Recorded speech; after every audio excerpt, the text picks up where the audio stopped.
Salut à toi cher humain et bienvenue sur Gaming News Planet. Aujourd'hui 4 news. Oddworld Soulstorm officialisé sur console Xbox. Dying Light 2, le jeu donne rendez-vous à la Gamescom pour une sanglante présentation. Une console Switch Collector et un trailer pour les remakes Pokémon Diamant et Perle. Et enfin Legends Pokémon Arceus, un trailer riche en contenu pour le monde ouvert Pokémon.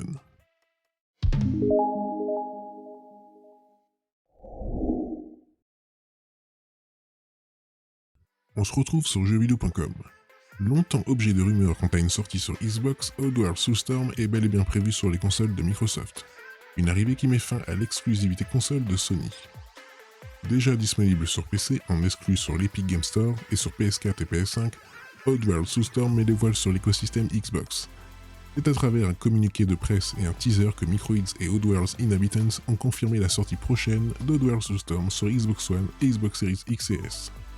Il précise également que des éditions physiques seront également disponibles. Une officialisation qui fait suite aux nombreuses rumeurs lancées sur l'arrivée du titre sur Xbox. En juin dernier, Oddworld Soulstorm a été repéré sur le site de l'ESRB, organisme de classification des jeux américains, le PEGI des États-Unis. Pour rappel, Oddworld Soulstorm est une réinterprétation de Oddworld l'Exode d'Abe. Dans un jeu mêlant plateforme et aventure, le joueur incarne Abe, héros Mucodon, chargé de fuir la domination des Glucons. Oddworld Soulstorm est déjà disponible sur PC, PS4 et PS5 depuis le 6 avril, mais est prévu pour sortir sur Xbox One et Xbox Series. Toujours sur jeuxvideo.com. Après un grand moment de silence, Dying Light 2 semble parfaitement revigoré et bien décidé à montrer de sa superbe à l'approche grandissante de sa sortie. On apprend donc que le jeu sera présent à la Gamescom 2021 pour un showcase en bonne et due forme. Dying Light 2 est décidément un projet de longue date et surtout un chantier très ambitieux, qui, semble-t-il, a posé quelques soucis de développement à Techland. Après un mutisme remarqué et un report de sa date de sortie, cette sanglante aventure n'hésite pas à s'exhiber, notamment à travers une série de vidéos baptisée Dying to Know sur YouTube. Après 2 épisodes, il vient d'être confirmé que le 3e sera diffusé à l'occasion de la Gamescom 2021, le célèbre salon allemand qui sera entièrement dématérialisé cette année. Le stream sera donc animé par le lead game designer Timon Smektala et contiendra un nouveau trailer de gameplay. De gros focus seront également faits sur le parcours, les combats et les différentes factions qui animeront son monde ouvert évolutif. Les joueurs découvriront à quel point les mains et les jambes d'Aiden peuvent être de puissantes armes, mais ils découvriront aussi un impressionnant arsenal d'outils mortels, nous est-il dit. Toujours au sujet des affrontements, ce 3e chapitre de Dying to Know mettra l'accent sur les différences entre les combats contre les infectés et ceux contre les humains. Cerise sur le gâteau, ce livestream dévoilera également Techland GG pour Gamers and Goodies, une plateforme communautaire liant les joueurs de Dying Light premier du nom et Dying Light 2, et qui servira également à organiser des compétitions, pourquoi pas. Bref, rendez-vous le jeudi 26 août à 20h, heure française, pour découvrir tout cela. On rappelle que le jeu final est attendu, lui, le 7 décembre sur PC, PS5, PS4, Xbox Series X et S et Xbox One. On se retrouve sur Jeux Vidéo Live. Collectionneurs de Pokémon, préparez-vous à casser la tirelire pour une énième console collector, une Switch Lite pour diamants étincelants et perles scintillantes. Si Legends Pokémon Arceus était très attendu lors du dernier Pokémon Presents, l'événement était également l'occasion de présenter plus en détail Pokémon Diamant étincelant et Pokémon Perles scintillantes. Les remakes de la 4ème génération nous feront redécouvrir la région de Sinnoh et ses légendes. Les mécaniques de l'époque ont été mises au goût du jour et les joueurs pourront ainsi retrouver les différentes activités dans les sous-sols comme la création de sa base secrète ou les capsules balls. À la fin de la présentation, une Nintendo Switch Lite Collector a été annoncée pour le 5 novembre 2021. Comme ce fut le cas en 2006 avec une DS Lite, cette Switch bénéficie des illustrations des Pokémon légendaires Dialga et Palkia. Et enfin de nouveau sur jeuxvideo.com. Après une première présentation lors du Pokémon Direct de février, Legends Pokémon Arceus s'est de nouveau montré dans le Pokémon Presents d'aujourd'hui. Il a présenté l'exploration, les combats et même un système de création d'objets. Legend Pokémon Arceus est le prochain jeu de la saga développé par Game Freak. Les développeurs japonais modifient leur formule tant appréciée et proposent un Pokémon dans un monde ouvert en 3D.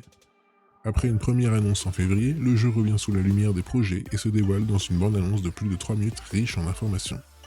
Des combats renouvelés. Lors de la séquence de jeu, on s'aperçoit qu'il est possible d'engager les Pokémon sauvages de 2 manières différentes. Une façon pacifique où le joueur se contente de rester camouflé et de lancer une Pokéball vide pour capturer la créature désirée. L'autre, plus direct, consiste à envoyer un de ses Pokémon au combat. Sans transition, le combat se lance et tranche avec les précédents opus de la série. Ici, pas de tour par tour, mais un système où les statistiques et d'autres facteurs sont pris en compte. Dès lors, un Pokémon va pouvoir attaquer plusieurs fois à la suite sans que la créature adverse ne puisse bouger le petit doigt. Un système mis en valeur par une nouvelle fonctionnalité, le choix de style. Chaque capacité peut être utilisée dans un style rapide ou un style puissant, permettant respectivement d'augmenter sa vitesse pour effectuer beaucoup d'actions, ou au contraire augmenter la puissance de celle-ci au détriment de la vitesse du Pokémon. Une exploration, ça se prépare. Chargé de remplir le premier Pokédex, le joueur doit parcourir la région de Hisui avec comme centre d'opération Rusticité. La ville sert de base au dresseur, qui pourra y prendre des quêtes et des expéditions avant de partir à la recherche de Pokémon inconnus. Contrairement aux opus précédents de la saga, capturer un Pokémon ne suffit pas à compléter son entrée dans le Pokédex. Sur le site du jeu, on peut lire qu'il faut continuer de l'étudier et terminer des tâches Pokédex afin de compléter l'analyse. Plus le nombre d'entrées dans le Pokédex est grand, plus le dresseur peut explorer de nouvelles zones. Lors de ces excursions, le joueur peut récupérer des matières premières lui octroyant la possibilité de créer différents objets, comme les Pokéballs. Mais attention, le dresseur est sensible aux attaques des Pokémon qu'il rencontre. Trop de dégâts et l'excursion s'arrête là. Dans la bande-annonce publiée par The Pokémon Company, Legends Pokémon Arceus entrevoit différents biomes, comme des montagnes, des prairies et des rivières. Pour les traverser, le joueur pourra compter sur plusieurs Pokémon. Serbiline, Paragruel et le Bargantua de Hisui. Ils pourront être utilisés pour aller plus vite sur Terre, l'eau et dans les airs. Pour autant qu'il se veut innovant, Pokémon Legends Arceus reste parfois traditionnel. Comme dans les épisodes précédents, le joueur se voit offrir au début d'aventure un choix décisif entre 3 Pokémon. Pour cet opus, il s'agit de Hérissandre, Moustillon et Brindibou. Un début d'aventure qui commencera sur Nintendo Switch le 28 janvier prochain 2022. Et voilà, c'est la fin de cette vidéo, j'espère qu'elle vous aura plu. Si c'est le cas, n'oublie pas de mettre un like, de t'abonner, d'activer la petite cloche et de me suivre sur Twitter. Et moi je te dis à la prochaine, cher humain.